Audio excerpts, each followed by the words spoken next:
think you might be a chef when you grow up, Ellie? Well, I'm curious. What would you like to be? An artist. An artist, okay. That's all of it. Okay.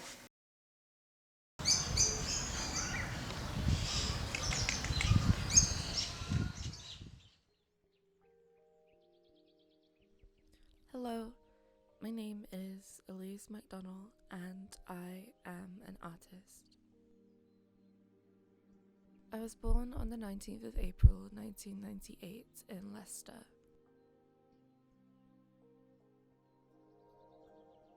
I lived with my mum, Evan, and my brother, Kian. Ian, happy birthday to you.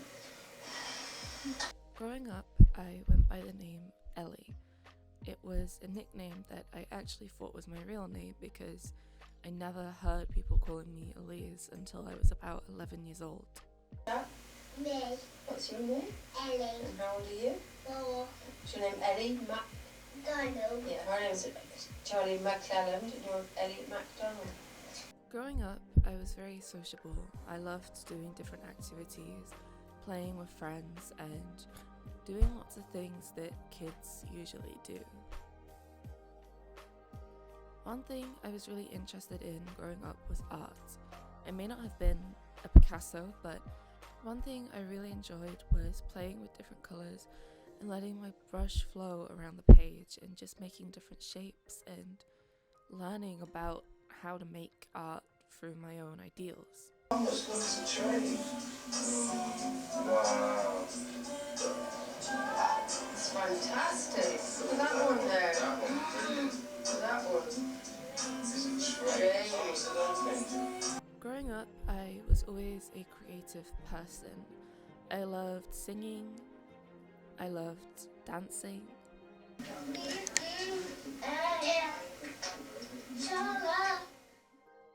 I loved making art, and I even liked being on stage and acting. And growing up, I always liked being on screen or in front of the camera. Growing up, we had this giant old camera that used tapes to record, and when I was younger, I always wanted to get behind the screen and see myself, even though that wasn't actually possible. Alright, that's your nose. Where's your lips? Where's your eyes? Eyes? Ah, that's your ears.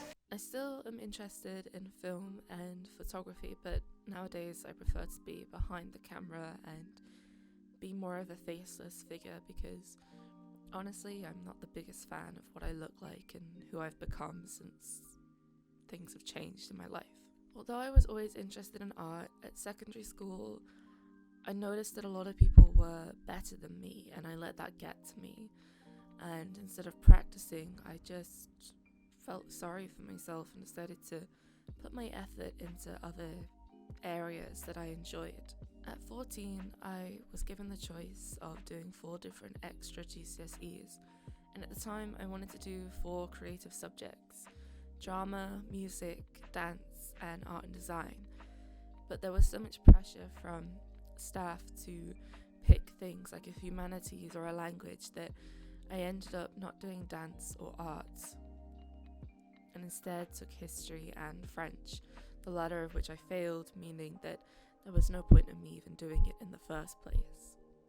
At 16, I went off to college and I studied things like English, drama and vid studies, film studies, and others, but I wasn't enjoying it, and I wasn't enjoying being who I was at that time.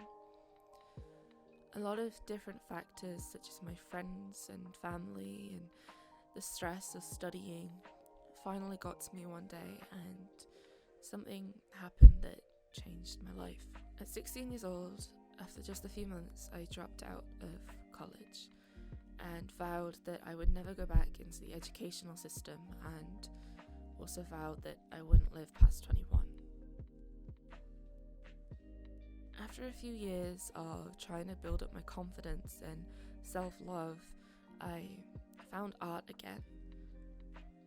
I didn't care that I wasn't the best because I realized that I just enjoyed making stuff, And although I wanted my skills to improve, I realised that they weren't going to unless I actually practiced. And so that's what I did. I spent a year drawing digitally using my trackpad on my computer and applied to go to college. I was accepted and spent 2 years there, and now I'm currently a final year student at university in Birmingham studying BA Fine Arts.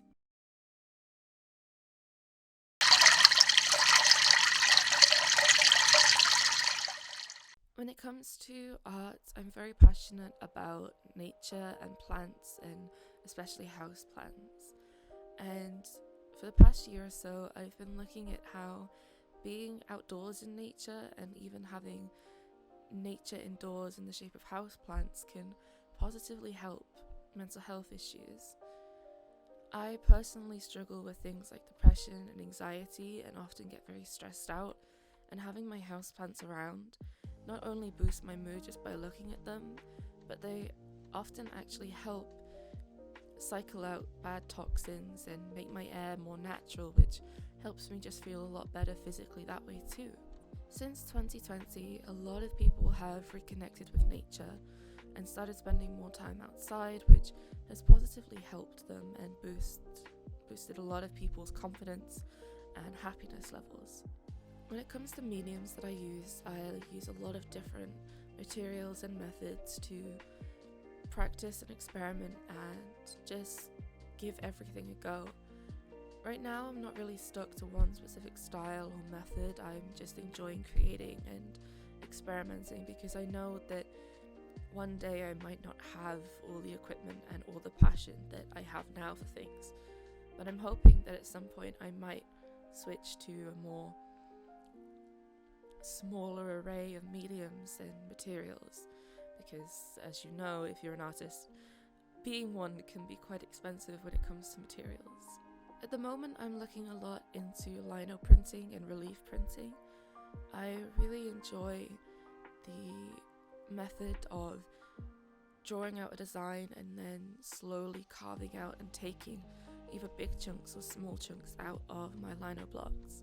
I also really enjoy mixing up colours and rolling them onto the surface and seeing some of the imperfections that I've left behind despite tirelessly spending so long trying to clean my surfaces.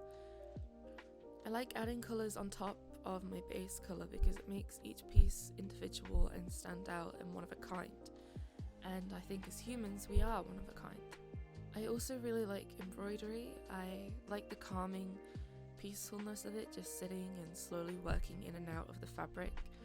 My only grief with it is that it takes so long and my attention span isn't always the greatest, and after a while I often drop projects in order to go and work on something else, which doesn't really help because I just end up with a lot of unfinished work.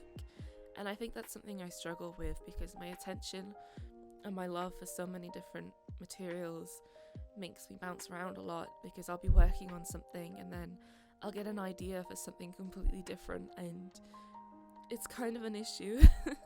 In the past, I started working digitally and didn't know about a lot of the methods, nor did I have access to them when I was just working from home. But a lot of my work back then has helped me grow as an artist, and although my interests and subjects have shifted slightly, I can look back and confidently say that I've certainly improved from drawing on my trackpad and drawing on my first ever tablet when I was just 18 years old. Sometimes I still worry about my artistic level, especially when I see people younger than me already doing art way better than me. But then I remembered that learning and education and things have no age limit. If you want to learn something and do something, you can. I know there may be blocks in your way, like financial issues or time issues, but whenever you're given that opportunity, take it. I didn't want any opportunities, but eventually one came around and I just decided to give it a go, and it changed my life so much for the positive and for the better. In the future, I hope to be some sort of freelance artist, maybe working from home. Maybe I'll be doing embroidery, maybe I'll do digital commissions, or maybe I'll do lino prints and things that I can sell online to people. I also hope to have a big garden or a greenhouse where I can grow my own plants and trees, flowers, herbs, fruit and veg. And on those rare sunny days we get here in England, take some of my work outside and just create in a space that isn't just white walled and bare. Life may not have been easy for me growing up, but now it's getting better because I'm actually doing something about it, and I will continue to do so. My name is Elise McDonnell. I'm 23 years old, and I'm an artist.